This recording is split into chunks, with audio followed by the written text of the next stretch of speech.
பகிர்ந்து கொள்ள கற்றுக்கொண்ட குட்டி மீன். ஒரு அழகான நீல கடலில் பின்னி என்ற ஒரு குட்டி மீன் வாழ்ந்து வந்தது. பின்னி மிகவும் வேகமானது, ஆனால் கொஞ்சம் சுயநலமாக இருந்தது.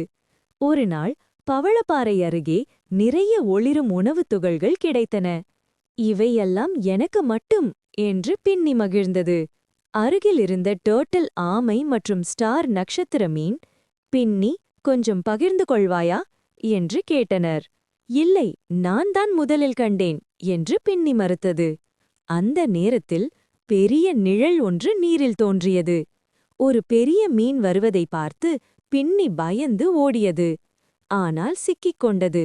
அப்போது ஆமையும் நட்சத்திர மீனும் ஒன்றாக சேர்ந்து குமிழ்கள் உருவாக்கி பெரிய மீனை கவனத்தை திருப்பினார்கள். பின்னி பாதுகாப்பாக தப்பியது. நான் தவறு செய்தேன், பகிராமல் இருந்ததற்கு மன்னிக்கவும் என்று பின்னி சொன்னது. அன்றிலிருந்து பின்னி எப்போதும் பகிர்ந்து கொண்டு எல்லோருக்கும் உதவி செய்தது. கடல் மிகவும் மகிழ்ச்சியான இடமாக மாறியது. கதை சொல்லும் கருத்து: பகிர்வு நண்பர்களை உருவாக்கும். நண்பர்கள் பாதுகாப்பை தருவார்கள்.